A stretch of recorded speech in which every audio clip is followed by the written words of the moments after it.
más desde la termoquímica, ¿está bien? Que es toda la termodinámica relacionada a las reacciones químicas, que del concepto de termodinámica pura y exclusivamente hablando, como por ahí lo pudieron haber visto en materias como en Física 2, o si hay alumnos de Ingeniería Mecánica, también lo han visto probablemente con otros enfoques.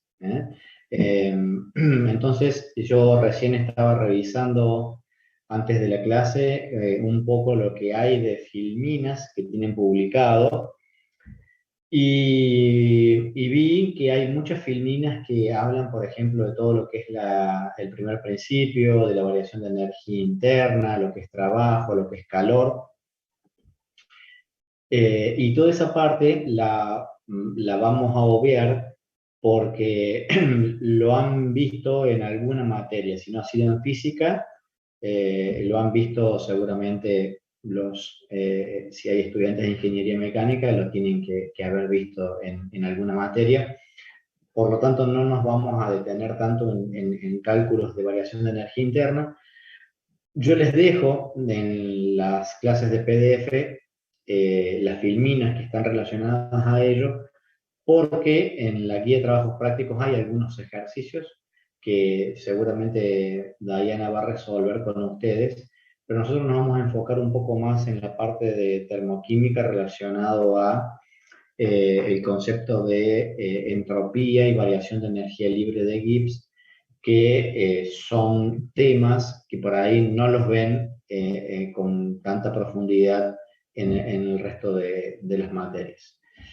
Eh, entonces, bueno, el análisis o el estudio de una reacción química, eh, nosotros lo vamos a ver desde dos enfoques. Uno, ya lo vimos en la clase de ayer, que tiene que ver con la cinética, es decir, la velocidad con la cual se va a producir una reacción, pero a su vez yo necesito también conocer factores termodinámicos para comprender si una reacción se va a poder producir o no y en qué tiempo o cuánto puede tardar una reacción en llevarse a cabo. Eh, entonces, desde el concepto de termodinámica, eh, lo que vamos a ver fundamentalmente es la segunda ley de la termodinámica, y desde la primera ley de la termodinámica vamos a ver algunos aspectos para luego entrar en lo que es espontaneidad, entropía y energía libre de Gibbs. ¿Bien? Pero una reacción química tiene que siempre analizarse a través de estos dos conceptos, el de cinética y el de termodinámica. La cinética me da la velocidad o el tiempo en el cual va a tardar en generarse una reacción química, y la termodinámica me va a indicar si es posible o no que se produzca esa reacción química. ¿Bien? Entonces, bueno, desde el punto de vista de la termodinámica, la palabra termodinámica indica termocalor y dinámica potencia, es decir, es el aprovechamiento del calor para generar algún trabajo útil. Nosotros lo vamos a ver un poco más enfocado a los procesos físico-químicos, y desde el aspecto que lo vamos a ver nosotros, a la termodinámica, lo que vamos a estudiar son reacciones químicas. Entonces, nuestro sistema siempre va a estar relacionado a reacciones químicas, que lo que nosotros queremos analizar y calcular siempre es, por ejemplo, la cantidad de energía que libera un proceso o que necesita una reacción para llevarse a cabo, o si va a ser espontánea o no. Y lo más importante para nosotros es el aprovechamiento de esta energía liberada por una reacción química para producir un trabajo, o la necesaria para producir un determinado trabajo. Depende si la reacción es exotérmica o endotérmica. Bueno, desde la termoquímica, entonces las reacciones químicas nosotros las podemos, digamos, clasificar en dos aspectos. en reacciones que liberen una determinada cantidad de energía o reacciones que nosotros queremos que se produzcan, pero que para que se produzcan necesita o requiere una determinada cantidad de energía. Esto lo vamos a ver un poco más en la parte de reacciones óxido-reducción, cuando veamos un tipo de reacciones que están relacionados a los procesos electrolíticos. Entonces, las reacciones químicas generalmente van acompañadas de una absorción o de un desprendimiento de energía. Eso siempre va a suceder de esa forma. Lo que cambian son los tipos y las formas de la energía. Podemos tener distintos tipos de energía, puede ser energía radiante, eléctrica, mecánica, etc. Nosotros, los químicos, y desde la química general, nos enfocamos casi exclusivamente al tipo de reacciones químicas que pueden o absorber o desprender una cantidad de energía relacionada con el calor. Y eso lo vamos a ver con una variable termodinámica llamada variación de entalpía. ¿Bien? Bueno, ¿dónde aplicamos o dónde vemos procesos termoquímicos en la vida diaria? Bueno, todos los alimentos que consumimos tienen un aporte calórico, que ese aporte calórico está relacionado a factores termodinámicos, porque es la cantidad de energía que se libera para luego llevar a cabo distintas reacciones a nivel celular para la producción de proteínas, para el consumo de energía, para mantenernos vivos, básicamente. Y otra forma u otro concepto relacionado a la termoquímica está relacionado a todo lo que tiene que ver con los combustibles, es decir, la energía almacenada en los enlaces químicos que forman parte de un combustible cuando es quemado en el motor de un vehículo, produce una determinada cantidad de movimiento.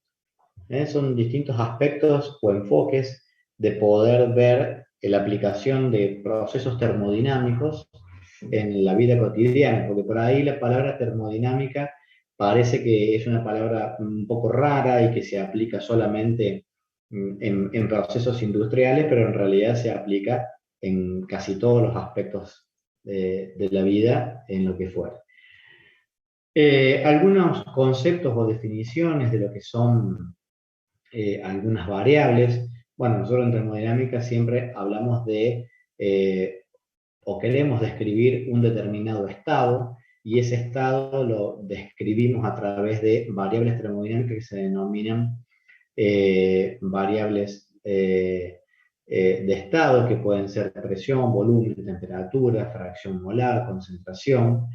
Y esas variables de estados nos permiten identificar lo que son las funciones de estado. Las funciones de estado son todas aquellas funciones que no dependen del camino recorrido, simplemente dependen del estado final e inicial únicamente. Bien, entonces, ¿qué funciones son de estado y cuáles no? Bueno, la entalpía, la entropía, la energía libre de Gibbs, la energía interna, son todas funciones de estado. Es decir, no dependen del camino recorrido, solamente dependen del estado final y el estado inicial. El calor y el trabajo no son funciones de estado porque sí dependen de lo que se le llama el camino recorrido, las distintas etapas para calcular una determinada cantidad de calor o de trabajo realizado en un sistema, o por el sistema o del medio ambiente hacia el sistema. Entonces, no confundir esos conceptos.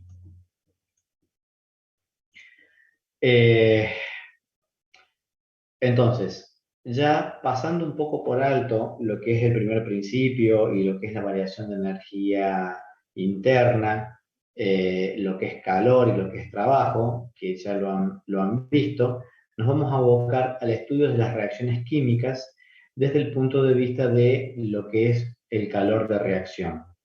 Entonces, teniendo una reacción hipotética, A más B que da C como productos, Entonces, el calor de reacción es el calor que se absorbe o desprende durante el transcurso de una determinada reacción química.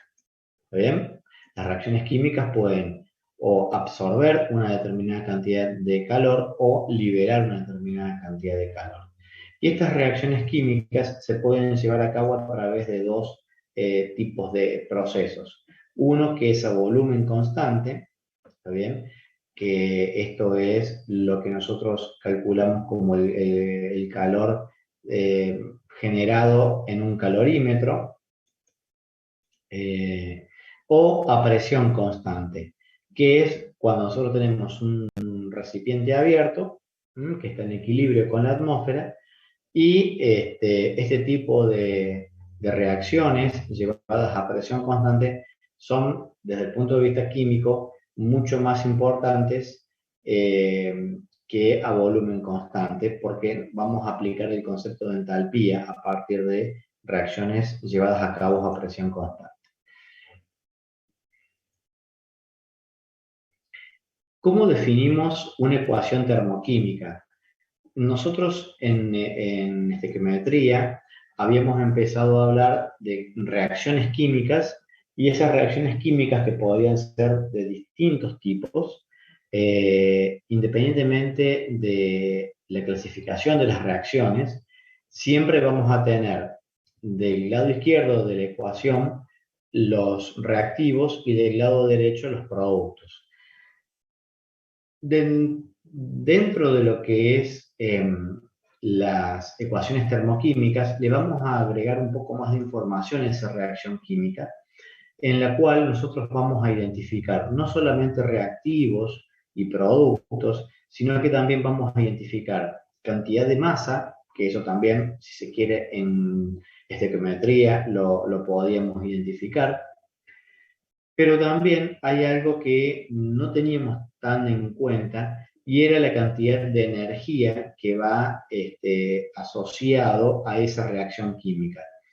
Eh, los estados de agregación en los cuales se encuentran tanto reactivos y productos también era algo que lo habíamos visto en estequiometría, porque de esa forma podemos utilizar, por ejemplo, la ecuación de estado de los gases ideales para calcular una presión o un volumen generado a partir de una reacción química que libera una determinada cantidad de gas en su proceso de formación, o que puede reaccionar un gas para generar un producto sólido o líquido. Lo que le agregamos a la ecuación termoquímica ahora son aspectos termodinámicos, como es el delta H, que es la variación de entalpía. Entonces, cuando nosotros veamos un delta H que indica menos 890,3 kJ por mol, por ejemplo, lo que nos está diciendo es que o sea, que esta reacción de combustión entre metano y oxígeno para generar dióxido de carbono más agua libera una cantidad de energía de 890,3 kJ por mol. En el caso de la vaporización o el punto de fusión, lo que estamos viendo es que estos valores positivos de delta H lo que indican es que necesita esta cantidad de energía mi sistema para poder llevarse a cabo. Entonces, una reacción de combustión es una reacción exotérmica porque libera energía. Una reacción de fusión es una reacción endotérmica porque necesita una determinada cantidad de energía para poder llevarse a cabo. ¿Bien?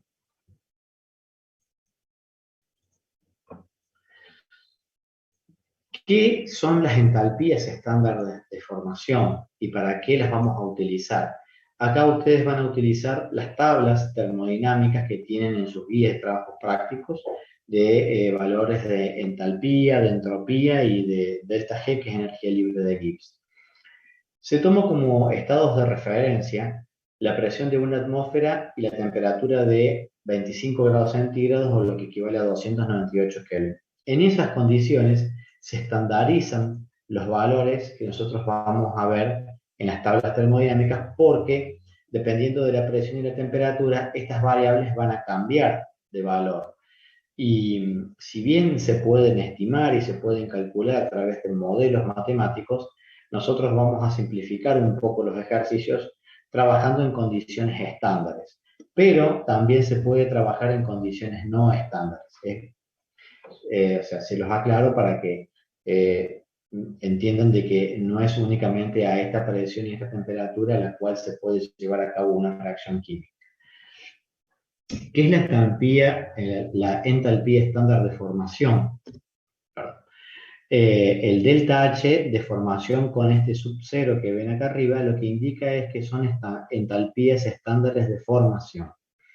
Y esta entalpía es la cantidad de energía que necesita una reacción para formar un molde de un compuesto a partir de sus estados estándares. ¿Está bien? Por ejemplo, para formar el dióxido de carbono yo necesito carbono más oxígeno y el valor de delta H asociado a esa reacción es de menos 393,5 kJ por mol. Ese valor ustedes lo van a ver tabulado y van a ver que en la tabla, en las tablas de entalpías que tienen una diversidad de reacciones químicas, pero que no están todas, porque sería imposible tener una tabla con todos los tipos y combinaciones de reacciones para una formación de un determinado producto. Entonces, ahí lo que van a ver ustedes son reacciones más habituales, más comunes, y después vamos a ver un poquito más adelante cómo calcular la variación de energía de una reacción que nosotros desconocemos la entalpía de alguno de los productos. Y este concepto de la entalpía para un elemento puro de formación es igual a cero, es una forma de tomar una línea de base y estandarizamos, digamos, esos valores para hacer, digamos, lo que vamos a ver después, que son los diagramas entálpicos, que tenemos que tener como referencia ciertos valores para saber de dónde partimos, básicamente. Entonces, eso es lo que se refiere a las entalpías estándares de formación. ¿Para qué las utilizamos las entalpías estándares de formación? Para calcular las entalpías de reacción. Entonces, ahora vamos a utilizar esas entalpías para calcular la entalpía de reacción de una reacción cualquiera. Entonces, la definición de la entalpía de reacción es, digamos, una diferencia de entalpías entre las entalpías de formación de los productos menos las de los reactivos. ¿Por qué? Porque si ustedes se acuerdan, recién yo les decía que la entalpía o la variación de entalpía es una función de estado, no depende del camino recorrido. Por lo tanto, lo que yo hago es restar las entalpías de los productos menos las de los reactivos y eso me va a dar la variación de entalpía de esa reacción. Una consideración importante. La definición se las voy a leer un poco para que quede más claro. Dice que la entalpía de reacción es el cambio de entalpía estándar de una reacción es igual a la suma de las entalpías estándares de formación de los productos, cada una multiplicada por sus coeficientes estequiométricos, en la ecuación balanceada, menos la suma correspondiente a las entalpías estándares de formación de los reactivos, cada una multiplicada por sus coeficientes estequiométricos. Es decir, si yo tengo una reacción química, lo que primero tengo que verificar es la estequiometría de la reacción.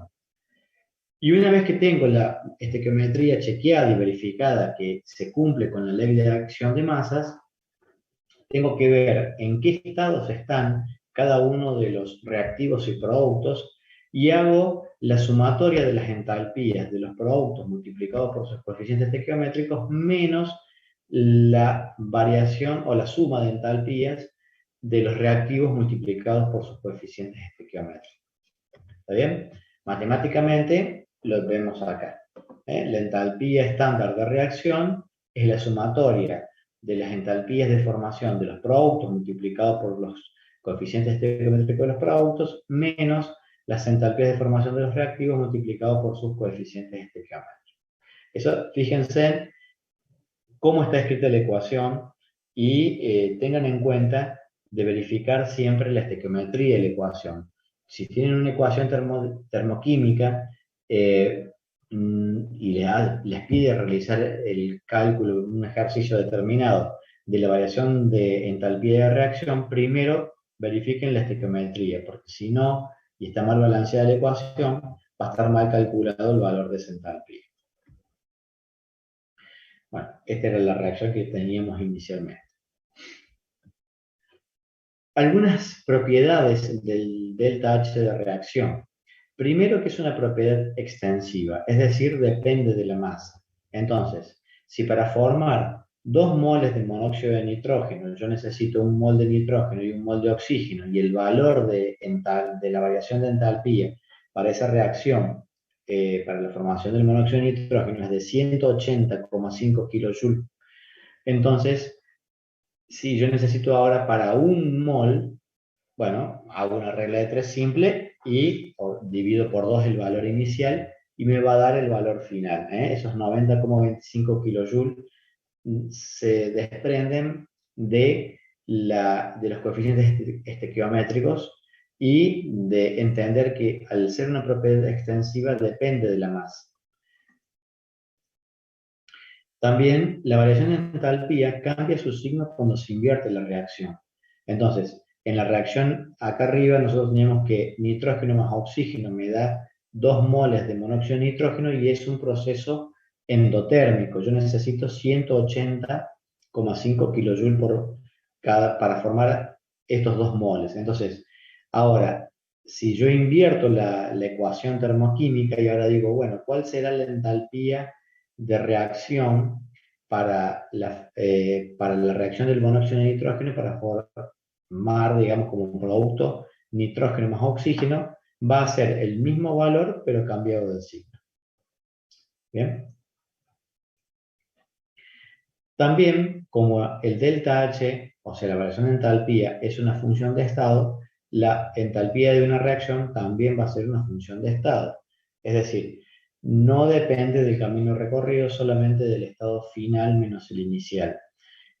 Y acá lo que surge de esta definición y de este ítem es una ley que se llama ley de Hess, en la que me dice que para calcular la entalpía de reacción de una determinada reacción, yo lo puedo hacer en una etapa, en dos o en tres o en varias etapas, y el valor de la entalpía de reacción para esa reacción va a ser siempre el mismo valor. El mismo valor entre comillas, va a ser un valor aproximado, pero que no va a diferir mucho.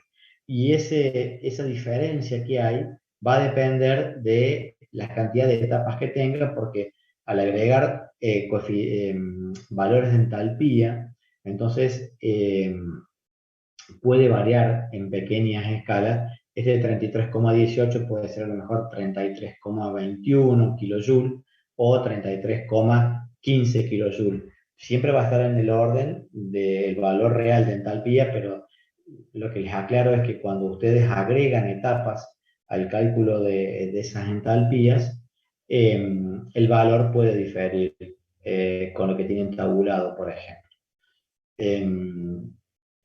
La ley de Hess, ¿se acuerdan? ¿La entienden? Porque es un tema que por ahí cuesta un poco para hacer ejercicios, sobre todo, porque es un concepto en donde se aplica más en la parte práctica. ¿Tienen alguna duda?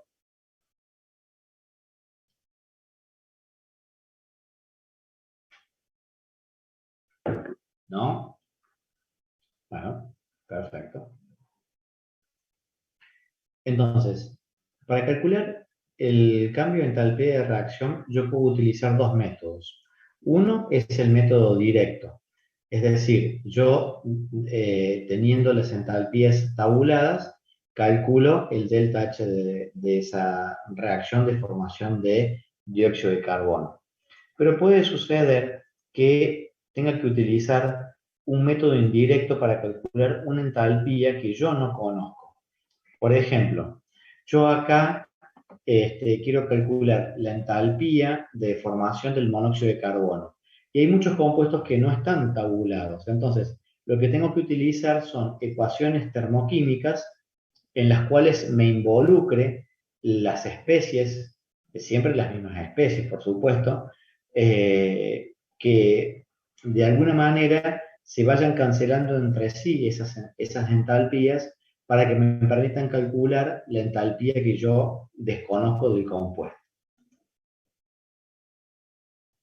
Entonces, fíjense, si yo quiero calcular la entalpía de formación, de reacción para la formación del monóxido de carbono, y es un valor que yo no lo tengo, yo conozco la entalpía para la formación del dióxido de carbono y también conozco la entalpía para la formación del dióxido de carbono a partir del monóxido de carbono. Justamente como este valor es el que yo quiero calcular ahora, lo que voy a aplicar es esta ley de Hess para utilizar las ecuaciones termoquímicas y las voy a tener que acomodar de tal manera que me quede el producto de mi reacción del lado de los productos. Entonces, esta ecuación, como yo tengo que calcular la del monóxido de carbono, la tendría que invertir y este valor pasaría a ser positivo. Entonces, después cuando hago la diferencia de estos dos valores, me va a dar el valor este que yo llevo acá, que es de menos 110,5 kJ, que es la cantidad de energía que se necesita para formar un mol de monóxido de carbono. ¿Bien? En la parte práctica ya van a resolver un poco más en detalle estos ejercicios, pero yo lo que les preguntaba recién era si se acordaban de cómo calcular y cómo aplicar la ley de Hess. Si tienen alguna duda que quieran preguntar, lo podemos ver. Si no, lo pasamos.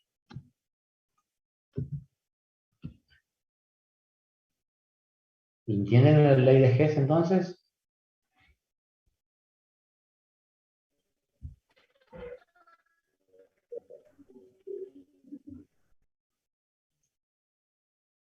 Ok, listo. Entonces, si lo entienden, entonces no es muy complicada, simplemente tienen que aplicar estas propiedades de la entalpía y saber que si multiplican por un coeficiente una reacción, el valor de entalpía se multiplica por ese coeficiente, o que si invierten una determinada reacción, el valor de entalpía va a cambiar de signo. Después lo demás es jugar un poco con las ecuaciones termoquímicas que tengan como dato y saber cómo utilizarlas para llegar al valor esperado. Bien, bueno, ¿qué son procesos espontáneos? ¿Qué se acuerdan de espontaneidad? Si yo les digo que algo espontáneo es algo que se produce rápidamente, ¿ustedes qué me van a decir al respecto?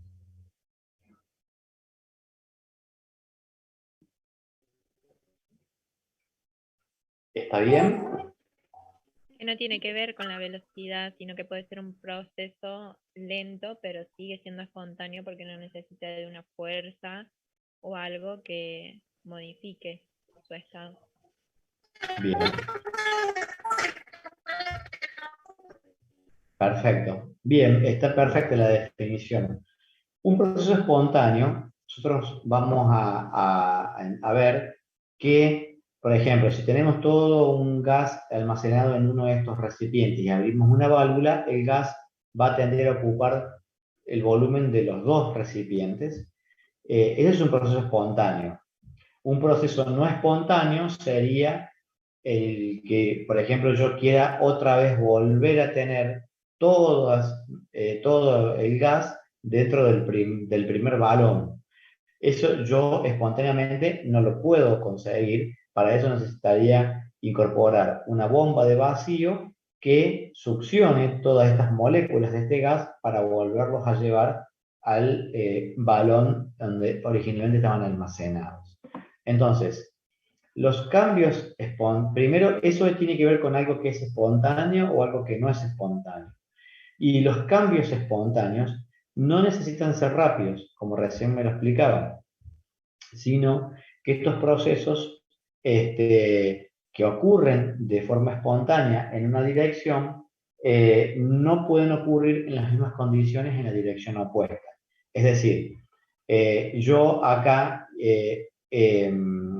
digamos, el proceso de expansión de este gas, si yo abro esta válvula y ocupo estos dos recipientes, es un proceso espontáneo. Si yo quiero otra vez volver a la condición original, necesito, de alguna manera, aplicar o consumir una determinada energía para que ese proceso vuelva a lo que yo quería originalmente. ¿Está bien? Para poder predecir la espontaneidad, lo que yo voy a necesitar es conocer dos variables. Una es la variación de entalpía, que ya lo vimos, y otra es la variación de entropía, que es lo que vamos a ver ahora. Entonces, a partir del primer principio, nosotros no podemos saber si un proceso va a ser espontáneo o no, porque solamente vamos a poder calcular la variación de entalpía y no vamos a tener cómo calcular la variación de entropía. Entonces, ahora vamos a entrar en lo que se llama el segundo principio de la termodinámica, que es el proceso de espontaneidad. Entonces, la segunda ley de la termodinámica, que habla de la variación de entropía, lo que mide la entropía es el orden o el desorden que tiene un sistema y que es algo aleatorio. ¿Está bien? Describe la dispersión de la materia y la energía en un sistema, y la entropía de un sistema aislado aumenta, ¿está bien? Conforme haya un cambio espontáneo. Entonces, la variación de entropía es lo que nosotros vamos a denotar como delta S. Y esta variación de entropía es una función de estado, o sea que yo puedo calcular la variación de entropía de los productos menos la de los reactivos de la misma manera que calculé la variación de entalpía. Es una propiedad extensiva, es decir, que depende de la masa, de la materia, y las unidades van a ser Joule por Kelvin, y la variación de entropía yo la voy a denotar como la variación de calor, ¿está bien? Dividido en la temperatura. Ya esta variable la vamos a incorporar después cuando veamos variación de energía libre de Gibbs. Entonces, la variación de entropía del universo va a ser igual a la del sistema más la del entorno, y este valor siempre tiene que ser mayor a cero para que haya una evolución hacia el desorden. ¿Ven? Entonces, yo puedo tener que la variación del sistema puede ser menor a cero, la variación del medio puede ser mayor a cero, pero siempre tiene que ser mayor a cero la variación de entropía para que ese proceso yo lo considere como espontáneo. Entonces, desde el punto de vista de los estados de agregación, el estado de menor entropía vendría a ser el estado sólido porque tiene menos movimiento. Acuérdense que las moléculas, átomos o iones en una estructura cristalina tenían la capacidad de poder vibrar, pero no podían moverse. Y el estado con mayor entropía es el estado gaseoso, y un estado intermedio sería el estado líquido.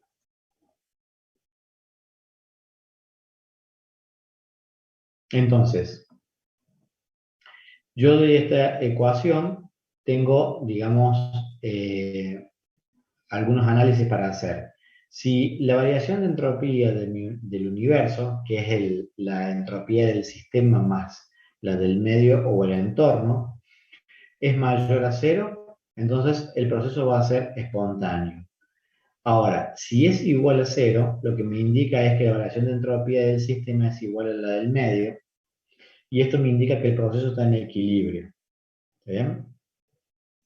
Entonces, ¿cómo calculo la variación de entropía? De la misma manera que calculo la variación de entalpía. Es la sumatoria de las entropías de los productos multiplicado por sus coeficientes estequiométricos menos la sumatoria de las entropías de los reactivos multiplicado por sus coeficientes estequiométricos. Este cálculo lo puedo hacer a partir de datos, de una manera cuantitativa, calcularlo a partir de un número, pero también puedo hacer un análisis cualitativo. ¿Cómo me doy cuenta yo si una reacción química tiende al aumento o a la disminución de entropía. Eso lo puedo ver fácilmente con los estados de agregación y los coeficientes estequiométricos, tanto de reactivos como de productos. Si bien acá ustedes tienen como dato todas las entropías de estándares de cada elemento, digamos, o compuesto, y lo puedo calcular aplicando la fórmula que vimos anteriormente, también puedo hacer si yo no tuviese los datos, podría hacer un análisis relacionando y comparando la cantidad de moles que tengo. Fíjense, en la reacción A, por ejemplo, yo tengo que un mol de nitrógeno más un mol de oxígeno me generan 2 moles de monóxido de nitrógeno. Acá, si yo lo veo, no tengo una gran variación del número de moles porque tengo 2 moles entre los reactivos para formar 2 moles de producto. Entonces, el valor que yo calculo, si lo veo desde el punto de vista numérico, es de 25 Joule por Kelvin aproximadamente. Ese valor pequeño lo que me está indicando es que si bien tiende a aumentar la entropía, no es un valor muy grande porque no cambian los coeficientes estequiométricos, es decir, no cambia el número de moles de reactivos respecto a productos. Ahora, en la reacción B, yo tengo que para la formación de amoníaco, para formar 2 moles de amoníaco, necesito 3 moles de hidrógeno y 1 mol de nitrógeno. ¿Qué quiere decir?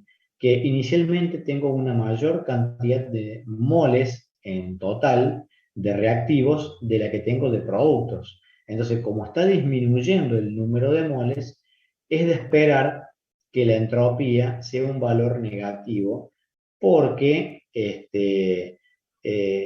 disminuye la cantidad de producto en moles respecto a lo que yo tengo de reactivo. ¿Está bien? Entonces, cuando tengan algún ejercicio y se les pide calcular, por ejemplo, la variación de entropía para saber si un sistema eh, eh, puede ser espontáneo o no, primero tengo que ver o analizar la ecuación y ver cómo están compuestos los moles de reactivos y de productos, o también los estados de agregación. Si yo tengo, por ejemplo, reactivos que están en estado gaseoso y forman un producto en estado sólido, lo que está tendiendo esa reacción química es a un sistema más ordenado. Entonces, el estado de agregación también, tanto de reactivos como productos, me va a indicar hacia dónde podría tender esa variación de entropía. Entonces, a la entropía y a la entalpía, analizadas de una manera aislada, no me dan demasiada información más que saber que puede ser una reacción exotérmica o endotérmica o una reacción en la que puede aumentar o disminuir la entropía, pero no me dice si ese sistema es espontáneo o no.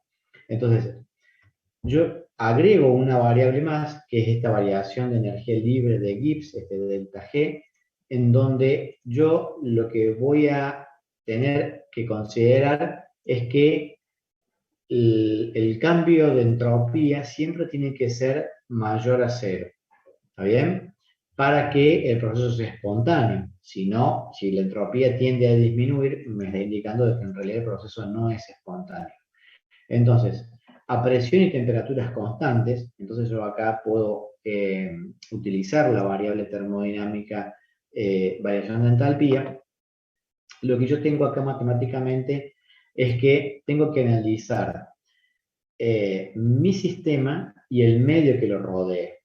Entonces, mi sistema siempre va a ser, o generalmente siempre va a ser la reacción química que yo estoy analizando, y el medio que lo rodea va a ser el encargado de recibir o ceder esa cantidad de calor para que se lleve a cabo una determinada reacción química. Entonces, como esa presión y temperatura constante, yo puedo relacionar al calor de mi sistema como el calor a presión constante, esta P indica presión constante, y es igual a la variación de entalpía del sistema. A su vez, digamos, una reacción química cuando se produce, no se produce en un lugar aislado, sino que esa reacción, como yo les decía, puede liberar una determinada cantidad de energía o puede necesitar de una cantidad de energía para llevarse a cabo. Y entonces, en todo concepto termodinámico yo tengo que analizar siempre el medio que lo rodea y a mi sistema, que es en el cual yo tengo interés de realizar los cálculos. Entonces, el, el calor del medio o del entorno va a ser igual a menos el calor del sistema. ¿Y esto qué me indica? Que la cantidad de calor que libera una reacción química la va a absorber el medio ambiente. O la cantidad de energía que necesite mi sistema para llevarse a cabo la va a perder el medio ambiente porque se la va a estar cediendo a mi reacción química para que se lleve a cabo. Entonces, este calor del sistema va a ser un valor de la entalpía del sistema, obviamente negativo, porque está cambiando el sentido de la reacción, digamos. Por lo tanto, entonces, yo acá tengo, digamos, mi ecuación, no sé por qué se pasa, mi ecuación relacionada a tanto el sistema como al medio ambiente. Entonces, lo que yo tengo que hacer, en realidad, es a la ecuación de entropía, que era la variación de entropía del sistema más la del medio ambiente, llevar todo a condiciones de mi sistema, porque es el que yo quiero analizar. Entonces, por eso incorporo esta variable, que la variación de entropía del medio ambiente es igual al calor dividido la temperatura. Y este calor yo lo reemplazo por el delta H del sistema. ¿Está bien? Con signo negativo, porque acuérdense en que la variación de entalpía del sistema era menos la variación de entalpía del medio. ¿Me van siguiendo hasta acá? ¿Se entiende lo que les estoy explicando o no se entiende nada? No, sí se entiende para mí. ¿Se entiende? Bueno.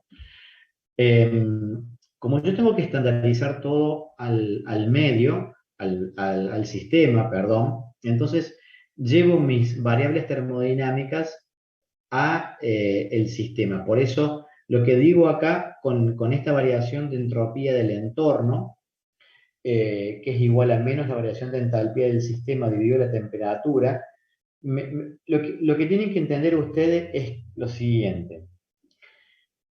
Si aumenta la temperatura de mi sistema, entonces va a tender a disminuir la entropía del entorno. ¿Por qué? Porque la cantidad de energía que le está entregando el medio ambiente va a ser del medio ambiente hacia el sistema. Por eso es inversamente proporcional a la temperatura la variación de entropía del medio o del entorno. Todo lo contrario, si la variación de entropía del entorno disminuye, está bien, de mi sistema disminuye, quiere decir que le está entregando calor a mi entorno y esto se hace positivo. Entonces, en la ecuación de la variación de entropía, que era la variación de entropía del universo igual a la del sistema más la del entorno o la del medio, lo reemplazo por esta variable. ¿Está bien? Por eso es que yo les aclaro cómo se define la variación de entropía del medio en función de propiedades termodinámicas del sistema. Entonces, ahora mi ecuación va a ser la variación de entropía del universo igual a la variación de entropía del sistema menos la variación de entalpía del sistema dividido la temperatura. Entonces yo acá tengo la función de espontaneidad de mi universo relacionado con variables termodinámicas del sistema únicamente y ya me independicé de lo que es el medio. Y esto, como tiene que ser, siempre tiene que ser mayor a cero para que sea espontáneo. Entonces, lo que se hace para llegar a esta ecuación final es multiplicar por la temperatura, ambos miembros de la ecuación, y multiplicar por -1. Entonces, acá, cuando hago esos dos factores, cambia el sentido de esta desigualdad y ahora pasa a ser que la variación de entalpía del sistema menos la temperatura por la variación de entropía del sistema tiene que ser menor a cero. Es decir, que para que un proceso sea espontáneo, la energía libre de Gibbs tiene que disminuir. Eso es lo que indica esa ecuación.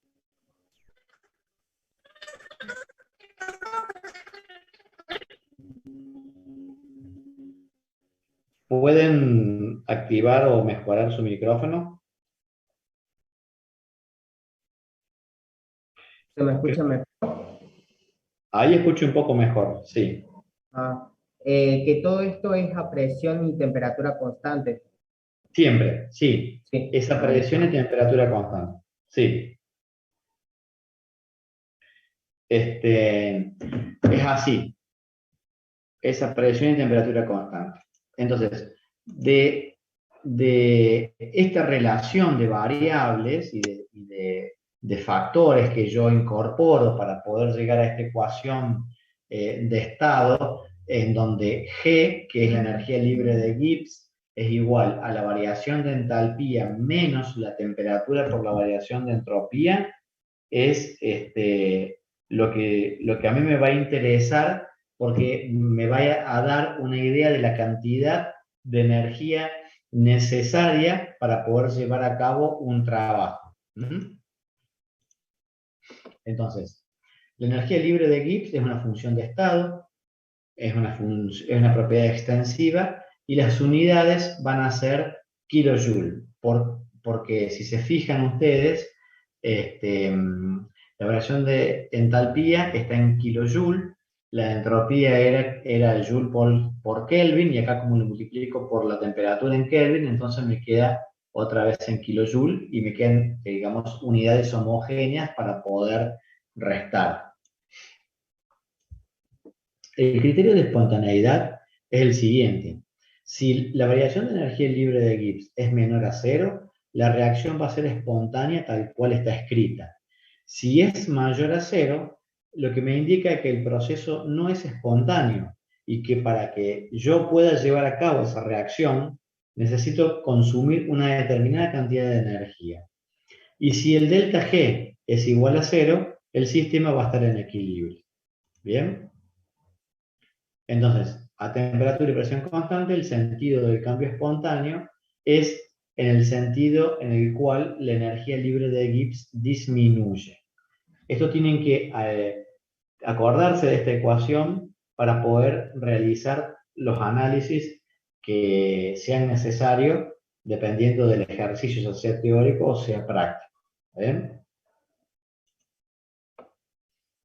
Entonces, con este criterio de espontaneidad, en donde delta G es igual a delta H menos T por delta S, lo que yo puedo graficar o analizar es la variación de entropía en función de la variación de entalpía y ver en qué condiciones un proceso puede ser espontáneo o no. Esto es muy importante porque siempre se pregunta sobre estas condiciones. Entonces, ¿qué pasa cuando un sistema en el cual yo tengo una determinada reacción, la entalpía, ¿está bien?, es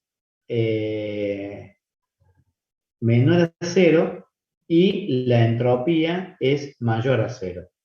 Entonces, si yo me voy a la ecuación y digo, si la entalpía es negativa y la entropía es positiva, entonces todo este término se me va a hacer negativo, lo cual me va a indicar que en estas condiciones esa reacción va a ser espontánea a todas las temperaturas. ¿Está bien? ¿Qué pasa ahora si la entalpía es mayor a 0 y la entropía es mayor a 0? Si la entalpía es mayor a 0 y este valor aumenta en su signo positivo, para que sea negativo el delta G, me indica que va a ser espontánea mi reacción a altas temperaturas. Analicen ustedes, si esto es muy positivo y esto también es muy positivo, para que todo este término sea negativo, tengo que aumentar la temperatura para que se me haga negativo este término y me sea negativo el delta G. ¿Lo alcanzan a ver a ese análisis? ¿Lo entienden? Sí, Bien. Ahora, la otra condición que puedo tener es que la entalpía sea negativa y que la entropía sea negativa. O sea, mi criterio de espontaneidad era que la entropía tiene que siempre aumentar. Si acá la entropía disminuye, la única manera de que mi reacción sea espontánea es que las temperaturas sean bajas para que este término vuelva a ser negativo y me dé un delta G global negativo. Y la otra condición es, si yo tengo la entalpía positiva y la entropía negativa, en este caso no va a ser espontánea a cualquier temperatura, porque esta reacción va a tender a favorecer la formación de reactivos y no la de productos. ¿Bien? Entonces, este análisis siempre háganlo en función del criterio de espontaneidad. Acuérdense que siempre tenemos que llegar a que delta G sea negativo. Entonces, tendré que analizar el signo de delta H y de delta S y el incremento o la disminución de temperatura para poder llegar a ese criterio de espontaneidad. ¿Bien? Bueno, digamos, lo que yo tengo acá en este cuadro resumen, lo tengo de esta forma gráficamente. Lo pueden interpretar y estudiar de la forma que le quede más cómoda a ustedes. A mí lo que me resulta más cómodo es no acordarme de este gráfico ni de este cuadro resumen, sino simplemente plantear que delta G es igual a delta H menos T por delta S y empezar a jugar con los signos y con el aumento de la disminución de temperatura para lograr la condición de espontaneidad, que es que delta G tiene que ser menor a 0. No se acuerdan de memoria todo esto, porque se pueden equivocar. Lo mejor acá es razonar la ecuación, analizarla y ver qué es lo que yo necesito para que delta G sea negativo o qué me están planteando a mí y yo con eso poder decir si es espontáneo o no. ¿Está bien? Ahora, lo que yo les quiero decir con eso es que por ahí una pregunta puede ser, si la variación de entalpía es positiva y la de entropía es negativa o positiva, la reacción es espontánea. Y ustedes entonces tendrán que jugar un poco con los signos y entender qué es a lo que uno quiere llegar y poder, digamos, poner, además de verdadero o falso dentro de su respuesta, justificar el por qué es así. Bueno, y gráficamente también lo pueden hacer, no hay ningún problema.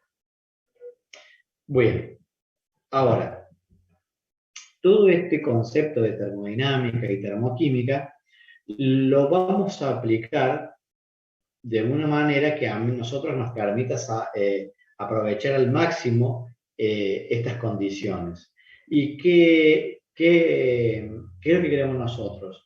Utilizar eficientemente la energía que tenemos en nuestro sistema.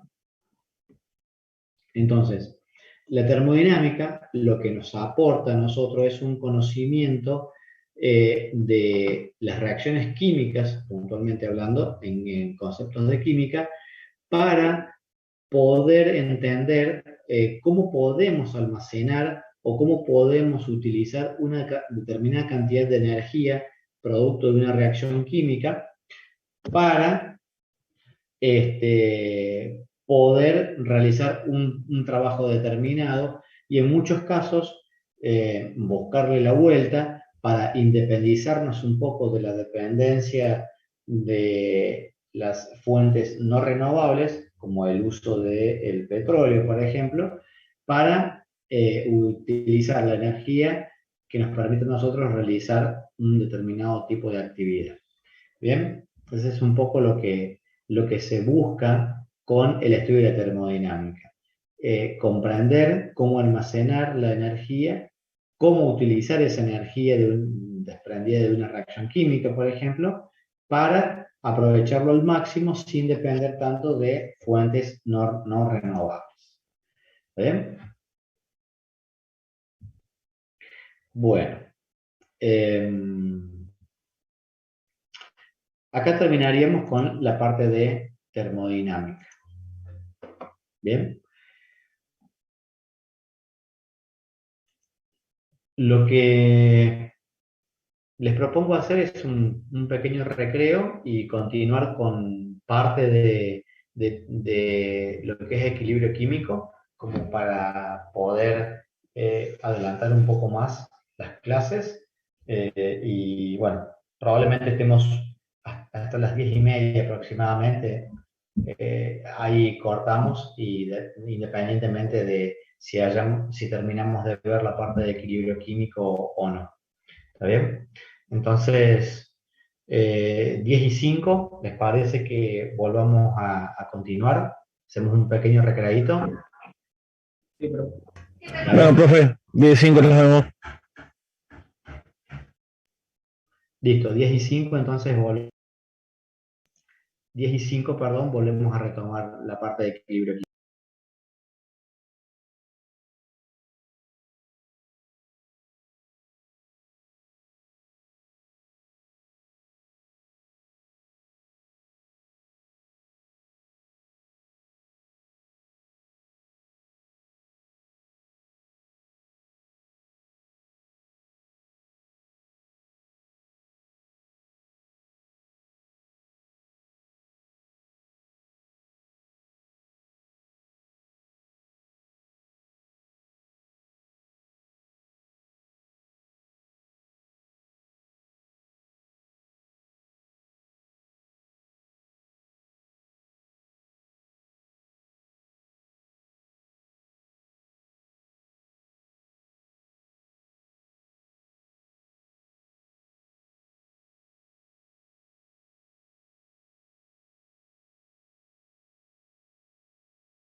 Bueno, continuamos.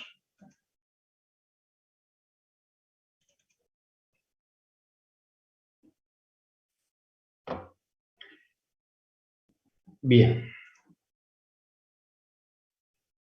Lo que vamos a empezar a ver ahora, no creo que lo terminemos, pero por lo menos avanzar un poco con la parte de equilibrio químico.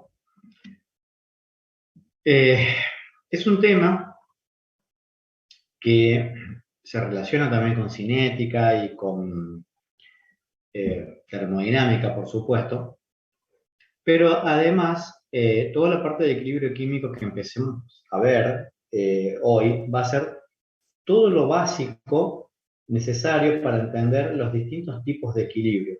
Cuando veamos, por ejemplo, más adelante equilibrio ácido-base, equilibrio de producto de solubilidad, lo que se llama KPS, o reacciones redox, todas van a tener el mismo principio de razonamiento y de análisis que están, digamos, relacionados a la definición de lo que es el equilibrio químico. Muchas veces en los parciales o en los finales se les pregunta hacia dónde tiende una determinada tipo de reacción redox o por qué pasa que cambia el valor o la dirección y no lo logran analizar con detalle porque creen que uno les está preguntando a veces algo que es raro y en realidad es una reacción redox o una reacción ácido-base, siguen siendo reacciones que son reversibles. Entonces, ¿qué quiere decir que son reversibles? Que los reactivos se forman en productos una vez que reaccionaron, pero que también los productos en un determinado momento empiezan a descomponerse para formar nuevamente los reactivos. Eso es lo que se llama equilibrio químico. Y independientemente de la reacción, si la reacción es reversible, el concepto de análisis de equilibrio químico es el mismo. ¿Eh? Entonces, les hago esa aclaración porque muchas veces les cuesta entender y relacionarlo. Entonces, prestenle atención a la parte esta de equilibrio porque es muy importante para después ver el resto. Pautas, objetivos. Bien. Y vamos a ver lo que es el equilibrio químico y cómo se calcula y qué es la constante de equilibrio. Entonces, primero nosotros tenemos que el equilibrio químico lo vamos a alcanzar una vez que las velocidades directas e inversas se igualan. ¿Qué quiere decir eso? Que las velocidades directas, es decir, las velocidades con las que los reactivos se transforman en producto, y las velocidades inversas, es decir, la velocidad con la que los productos se descomponen para formar reactivos, se igualan, es la misma. En estas condiciones, las concentraciones de reactivos y productos se mantienen constantes. Entonces, con estas definiciones, el equilibrio químico es un equilibrio dinámico, es decir, una reacción química, una vez que alcanza el equilibrio, no quiere decir que la reacción se detiene, que se dejan de formar productos, sino que las velocidades con las que los reactivos forman productos es la misma con la que los productos se descomponen para formar reactivos. Esto es muy básico, pero muy importante para entender el concepto de lo que es un equilibrio, sobre todo químico. Podemos tener dos tipos de equilibrio. Podemos tener un equilibrio físico, como por ejemplo lo que veíamos en líquidos, cuando veíamos el concepto de presión de vapor, o lo podemos ver desde un punto de vista termodinámico, cuando tenemos agua líquida que solidifica en forma de hielo. En este caso, hay un cambio de fase, no hay una reacción química asociada. Por lo tanto, cuando hablamos de equilibrio, estamos hablando de un equilibrio físico. Un equilibrio químico va a ser cuando yo tengo un reactivo que se descompone o reacciona para formar un determinado producto. Entonces, este sí es un equilibrio químico porque si bien no cambian las especies, cambian la conformación molecular de lo que eran los reactivos respecto a lo que son los productos. Entonces, haciendo alusión a lo que es un equilibrio químico y que es un equilibrio dinámico, sería algo muy parecido a que un sistema de teleféricos que lleva pasajeros desde la base hasta la cima de una montaña, tiene la misma cantidad de pasajeros que suben que las que bajan. Para hablar un poco más en sentido real y que se pueda ver, porque en una reacción química es difícil de visualizar cuáles son las moléculas de reactivo y cuáles son las moléculas de producto. Entonces, si yo tengo una reacción química, por ejemplo, de 2 moles de dióxido de nitrógeno que forman un mol de tetróxido de dinitrógeno, la condición a la cual yo puedo llegar al equilibrio pueden ser 3.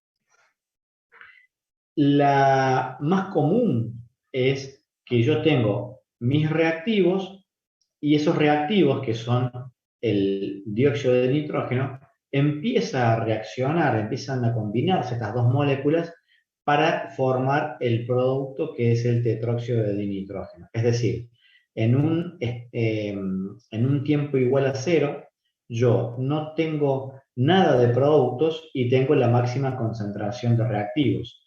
A medida que va disminuyendo el tiempo, va pasando el tiempo, perdón, voy a llegar a un momento en el cual, si yo analizo tiempo respecto a la concentración, voy a ver que las concentraciones de productos y de reactivos se mantienen constantes, porque no va a cambiar, y eso lo que me indica es que esa reacción llegó al equilibrio. Insisto, esa reacción, una vez que alcanzó el equilibrio, lo que me está indicando es que la velocidad con la que el dióxido de nitrógeno forma el tetróxido es la misma con la que el tetróxido se descompone para formar un dióxido de nitrógeno. Otra alternativa a una reacción para alcanzar el equilibrio puede suceder que yo tengo todo mi producto, ¿está bien? Y que a medida que va pasando el tiempo se empieza a descomponer para empezar a formar el reactivo que yo tenía inicialmente. Y en otro caso puedo tener un poco de cada uno, que puedo tener una determinada concentración de producto y algo de reactivo también, y dejar que el sistema empiece a reaccionar para llegar a la condición de equilibrio. Entonces, cualquiera de estas 3 etapas o condiciones, voy a llegar al equilibrio de la misma manera. ¿Bien? Entonces, cuando nosotros alcanzamos el equilibrio, no se interrumpen las conversiones de reactivos en productos y viceversa, lo que recién les decía. Y a su vez, las velocidades de conversiones se igualan. Entonces, con esto terminamos de definir que el equilibrio químico es un equilibrio dinámico, no es un equilibrio estático. Entonces, la reacción no se detiene una vez que llega a la condición de equilibrio. ¿Cómo planteamos la constante de equilibrio? Teniendo una reacción hipotética de A más B que da C más D, con sus respectivos coeficientes estequiométricos, entonces el planteo de la constante de equilibrio es un cociente entre el producto de las concentraciones de los productos elevados a sus coeficientes estequiométricos sobre el producto de la concentración de los reactivos elevado a sus coeficientes estequiométricos. ¿Se acuerdan ayer cuando veíamos cinética química que decíamos que la ley de velocidad era una constante K, que no era la constante de equilibrio, sino que era una constante que se llama constante de Arrhenius, y que era la constante de ley de velocidad multiplicada por la concentración de reactivos elevado a unos coeficientes estequiométricos que los llamábamos M y N, que podían ser los coeficientes estequiométricos, pero no necesariamente tenían que serlos. y yo les dije, no se vayan a confundir con la constante de equilibrio químico. Bueno, la constante de equilibrio químico se denota a temperatura constante, es decir, si cambia la temperatura, el valor de la constante va a cambiar. Entonces, esa constante de equilibrio, para poder plantearla correctamente, nuevamente tengo que verificar la estequiometría de mi ecuación y tengo que ver que el balance de masa sea el correcto, es decir, la cantidad de masa y número de moles de reactivos, la masa de reactivos tiene que ser igual a la masa de productos. ¿Bien? Entonces, la constante de equilibrio depende de la temperatura. Cambia la temperatura, cambia el valor de la constante. A, B, C y D son los coeficientes estequiométricos de la ecuación balanceada. Ténganlo en cuenta. ¿Y qué unidades va a tener K? Bueno, las unidades que va a tener K, en realidad, va a depender de las concentraciones y de los coeficientes. De una manera más simplificada y para no generar demasiado lío, vamos a considerar que la constante de equilibrio es adimensional.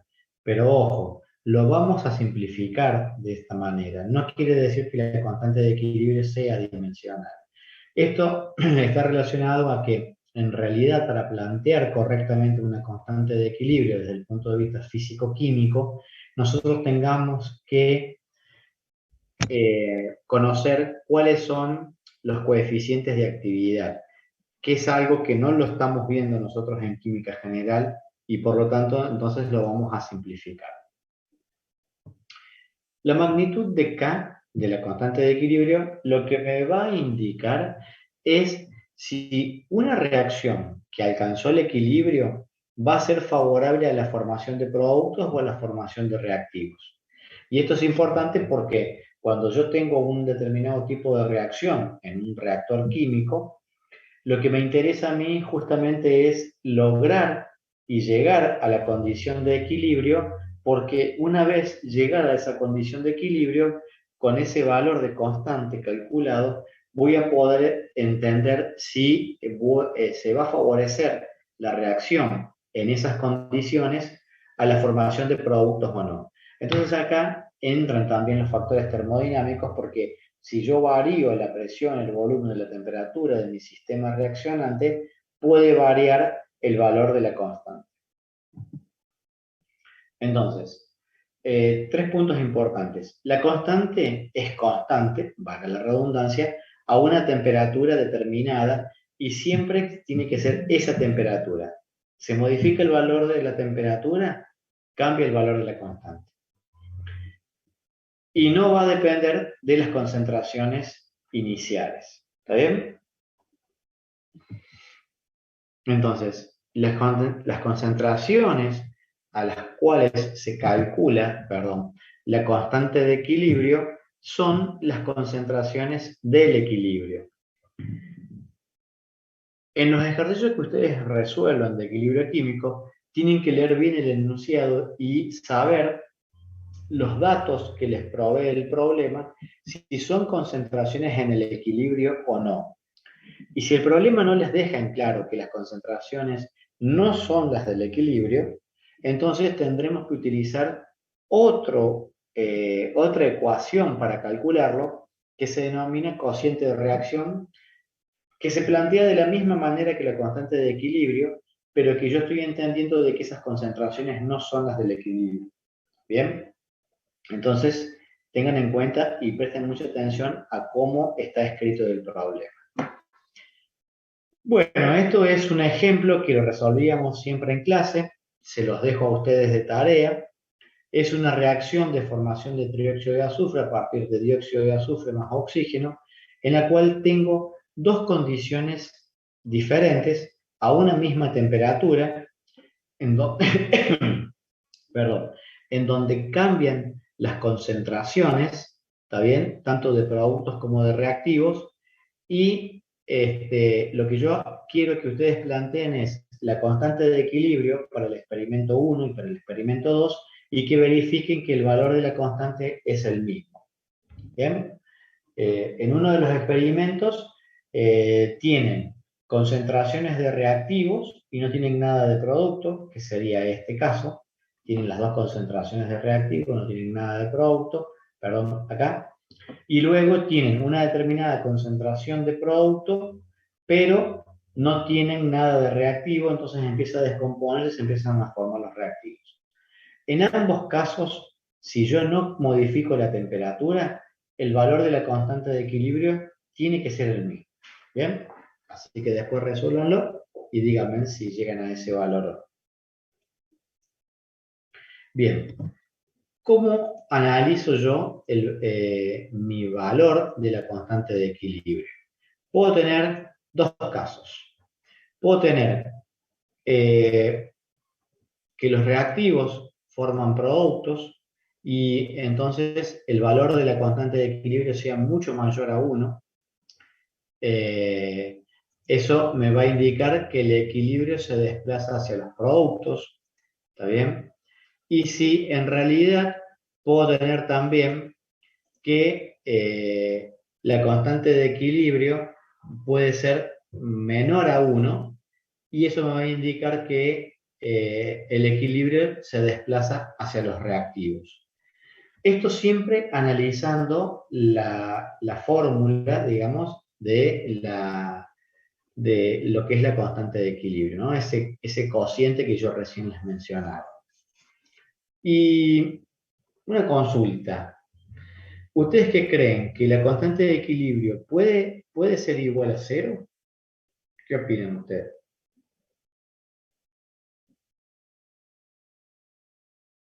Porque yo acá les digo que puede ser mucho mayor a 1 Sí, o sí, mucho menor a 1. ¿Puede ser igual a 0? sí, sí, sí, puede, ¿por qué no? ¿Y qué pasaría si es igual a 0? Estaría en equilibrio.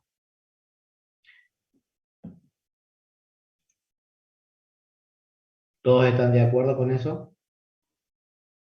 Veo que en el chat me ponen que sí. Recién me dijeron por micrófono que puede ser igual a 0. Y si yo les digo que no, ¿me creen o no me creen?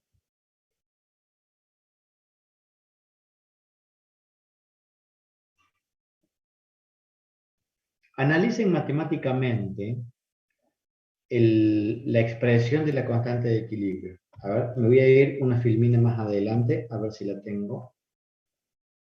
Veamos este ejemplo, por ejemplo. Vamos a hablar de equilibrio homogéneo, pero para no ver A más B que da C más D, veámoslo con una ecuación real de una reacción de formación de trióxido de azufre. ¿Cómo planteo la constante de equilibrio en función de las concentraciones? Y acá me adelanto un poquito porque como yo tengo acá un sistema reaccionante que está en estado gaseoso, me indica que también lo puedo expresar a partir de las presiones parciales. ¿Está bien? Entonces, si se acuerdan, el planteo de la constante de equilibrio era el producto de las concentraciones de los productos elevado a su coeficiente estequiométrico. Bueno, acá tengo un solo compuesto, por lo tanto solamente pongo trióxido de azufre elevado al cuadrado, dividido el producto de los reactivos, que son el dióxido de azufre más el oxígeno. Verifico primero la estequiometría. Por lo que veo, tengo 2 moles de azufre, 2 moles de azufre, 2 por 2, 4, más 2, 6, 2 por 3, 6 moles de oxígeno, entonces está bien balanceada la ecuación. Una vez que yo balanceo la ecuación, calculo la constante de equilibrio. Entonces yo recién les propuse dos opciones, o que la constante de equilibrio sea mayor a 1 o que sea menor a 1. Entonces yo les preguntaba si podía ser igual a 0. No puede ser igual a 0, profe. Ahora ustedes qué creen, ¿que puede ser igual a 0 o que no puede ser igual a 0? No, no puede ser igual a 0. No, nunca puede ser igual a 0. Puede ser muy pequeño el valor, 1 por 10 a la menos 99 si quieren. ¿Está bien? Con lo cual, es un valor muy pequeño, pero nunca puede ser igual a 0. Profe, que Sí. diese 0 como que daría a entender que no hay concentración de alguno de los elementos del sistema. Claro, claro, claro. No debería existir alguno de los compuestos. Y en realidad, en la reacción, yo tengo reactivos que dan producto. Entonces, entendiendo eso ahora, lo que yo veo acá, cuando planteo la constante de equilibrio, cuando la constante de equilibrio es muy grande, ¿qué es lo que me está indicando matemáticamente? ¿Cómo son las concentraciones de productos y reactivos? Si Kc es muy grande. Que hay mucho más producto que reactivo. Bien, entonces, si K es muy grande, lo que me está indicando es que cuando alcanzó el equilibrio, la reacción tiende a la formación de productos. Bien, ahora, si K es muy chico, lo que me está indicando es que estas concentraciones son muy grandes. Entonces yo tengo una gran cantidad de reactivos y tengo muy poco producto. Entonces lo que me está indicando es que la reacción, cuando llega al equilibrio, tiende hacia la formación de reactivos, no de productos. ¿Entienden la expresión matemática y el sentido numérico del valor de la constante de equilibrio? Sí, ¿Sí? ¿Se entiende? Bien, perfecto. Eso, por favor, les pido que lo analicen y lo entiendan y lo mastiquen hasta que lo entiendan. Porque es la base para poder responder todas las preguntas que les hagamos sobre equilibrio químico. ¿Bien? Entonces, así como yo planteo la constante de equilibrio en función de las concentraciones, lo puedo también expresar de la misma manera en función de las presiones parciales, dependiendo de los datos que yo tenga en mi problema o dependiendo del sistema reaccionante. ¿Puedo convertir unas en otras? Sí, porque si vamos a la ecuación de estado de los gases ideales, donde presión por volumen era igual al número de moles por R por la temperatura, acuérdense que la presión era igual a la concentración por la constante de los gases por la temperatura. Entonces, yo de ahí puedo jugar con esa ecuación de estado y con mis variables para poder expresarlo en una forma o en otra. Ahora, el valor de la constante en función de las concentraciones, tenemos que ver si es igual al valor de la constante en función de las presiones. Y en realidad es distinto. No puedo decir que Kc es igual a Kp siempre. Entonces, ¿cómo calculo Kp y cómo lo relaciono en función de Kc? Bueno, esto sale de una deducción matemática, de un poco lo que yo les decía recién con la ecuación de estado, en donde la presión era igual a la concentración por la constante de los gases R por la temperatura, y en la cual voy a llegar a una ecuación final que me dice que la constante de equilibrio en función de las presiones va a ser igual a la constante de equilibrio en función de las concentraciones por R por T a la delta N. Entonces, delta N es la variación del número de moles. Cuando yo tengo un delta, siempre es algo que es final menos inicial. En este caso, como es la variación del número de moles, entonces el número de moles finales de lo que yo tengo de productos menos el número de moles de reactivo. ¿Está bien? Entonces, cuando delta N sea igual a 0, entonces esto va a ser igual a 1 y entonces ahí sí Kp va a ser igual a Kc. Va a ser la única condición en la cual Kc va a ser igual a Kp. Si el delta n es distinto de 0, entonces Kp va a ser distinto a Kc. ¿Está bien? Eso es en cuanto a lo que es un equilibrio homogéneo, es decir, tenía productos y reactivos todos en una misma fase. Muchos equilibrios se dan en condiciones de equilibrio heterogéneo, es decir, hay especies que se encuentran en distintas fases. Por ejemplo, el carbonato de calcio, que es lo que se llama piedra caliza, al calentarlos a altas temperaturas en los hornos, lo que se forma es óxido de calcio sólido, igual el mismo estado de agregación que el carbonato de calcio, más dióxido de carbono gaseoso. Entonces, acá tengo reactivos y productos en distintas fases, por eso se llama equilibrio heterogéneo. Entonces, el equilibrio heterogéneo, en este caso, yo lo voy a plantear a la constante de equilibrio de la misma manera que lo planteo, como me dice a mí mi enunciado de lo que es la constante de equilibrio. Ahora, cuando reactivos o productos son líquidos puros o sólidos puros, digamos, se desprecian de la ecuación de constante de equilibrio, se les hace igual a 1, y entonces se lo simplifica y solamente en este caso la constante Kc va a estar en función de la concentración de dióxido de carbono, porque tanto el carbonato de calcio como el óxido de calcio, al ser sólidos puros, entonces no se tienen en cuenta en la constante de equilibrio. Lo puedo plantear también en función de las presiones parciales. ¿Está bien? Tengan en cuenta eso. Entonces, sólidos y líquidos puros no intervienen en la constante de equilibrio. Bien. En realidad, si yo tengo que hacer el cálculo estricto desde el punto de vista nuevamente físico-químico, tengo que analizarlo a partir de la actividad y de los coeficientes de actividad que sí se pueden encontrar y se pueden calcular, y puedo calcular esa constante de equilibrio de una manera un poco más real. Pero nuevamente no es el caso que vamos a ver nosotros en química general para este curso.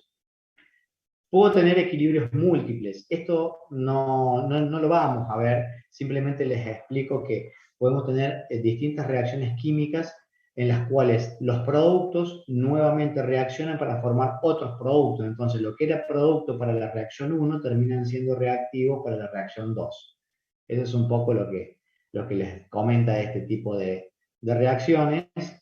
Y acá hay una aplicación, por ejemplo, de la disociación de un ácido, como el ácido carbónico, como es un ácido poliprótico porque tiene 2 protones, tenemos primero una constante de disociación y nuevamente después una segunda constante de disociación para tener una constante global que va a ser el producto de las 2 constantes de equilibrio. Ese es un poco para que vean que hay reacciones que pueden ser múltiples. No es el caso que nosotros vamos a ver en esta materia. Bien, ahora, hay algunas representaciones o algunas formas matemáticas de analizar la constante de equilibrio. Yo puedo decir que, por ejemplo, para una determinada reacción, yo planteo la constante de equilibrio y para la reacción inversa, la constante de equilibrio va a ser la inversa de la reacción que yo tenía originalmente. Entonces, el valor que yo calcule de la constante de equilibrio de la reacción inversa va a ser 1 sobre el valor de la constante de equilibrio de la primera reacción. Eso se los doy porque por ahí matemáticamente en un problema, muy pocas veces se los dan, pero se lo pueden llegar a dar, les dan el valor de la constante de equilibrio de la reacción inversa y le tienen que calcular la reacción directa. Entonces, ¿cómo lo calculan? Simplemente haciendo la inversa. Nada más. O algunas relaciones matemáticas de acuerdo a el valor de la constante de equilibrio. Si yo tengo, por ejemplo, números fraccionarios, o cómo puedo expresarlo. Cuestiones que tienen que ver más con lo matemático. Bien. Acá tenemos un resumen de algunas reglas para escribir la constante de equilibrio y analizarlas, que es importante que las lean y las entiendan, porque resume un poco todo lo que vimos hasta recién. ¿Está bien? Así que se los dejo a ustedes para que lo vean y lo traten de razonar a ver si entienden o no todas estas reglitas. Si hay algo que no entiendan, después ustedes me lo avisan y lo vemos en las clases de consulta. Bueno, vamos a ver una parte más. No vamos a poder ver Lechatería, lo vamos a ver mañana. Pero quiero que cerremos el concepto de equilibrio químico.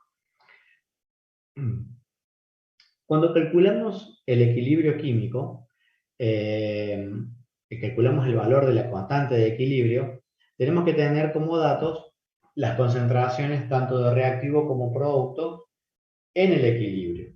¿Está bien? Ahí yo calculé el valor de la constante de equilibrio.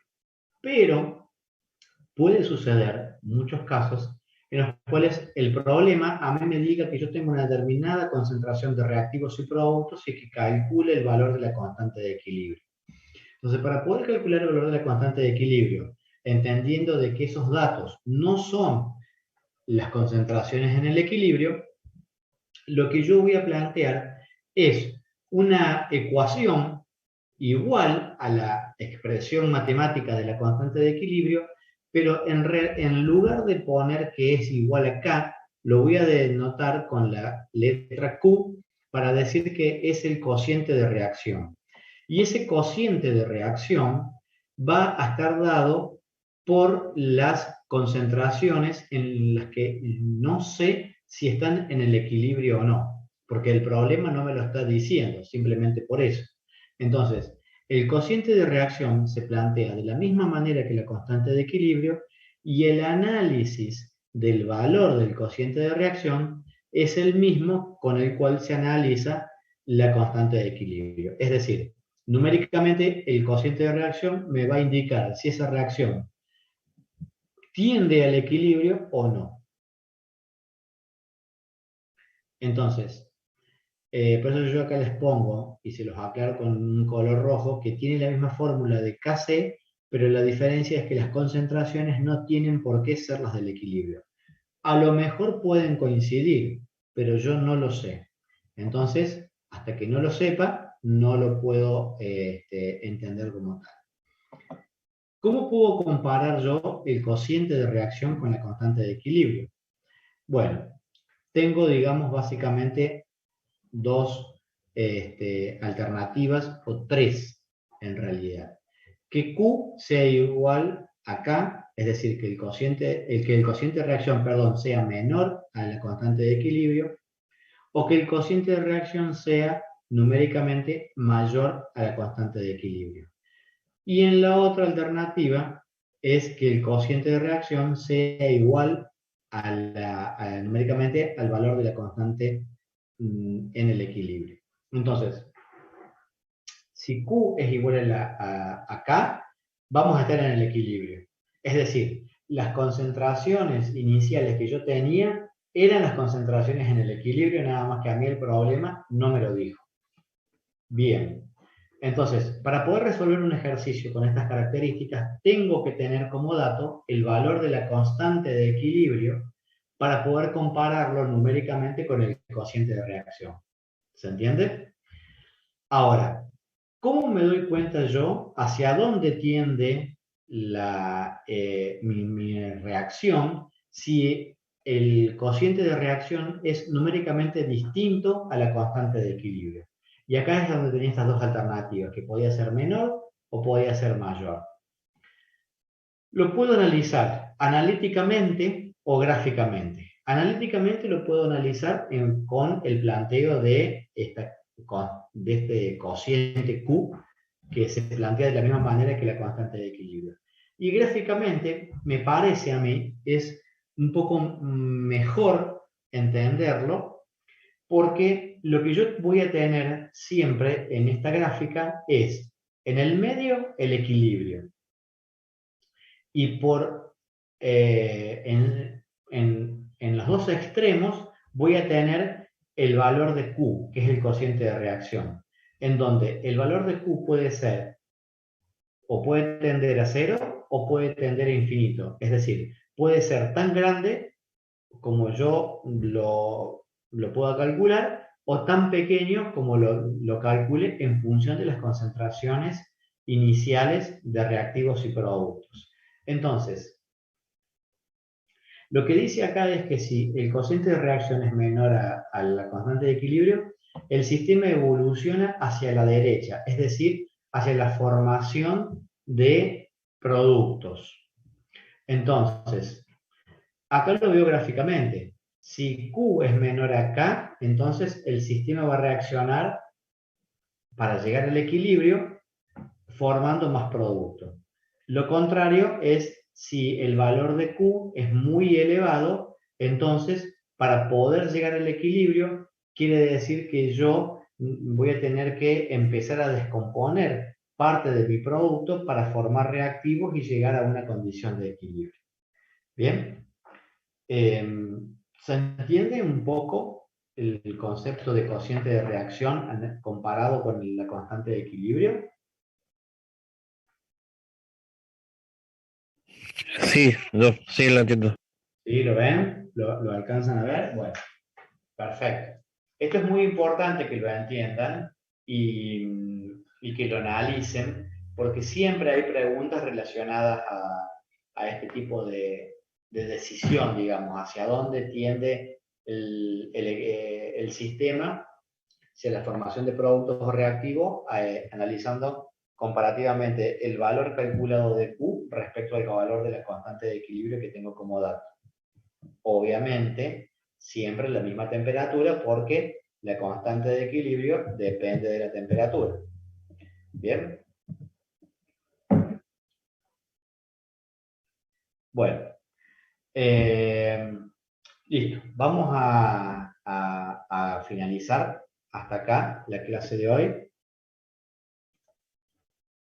porque lo que viene es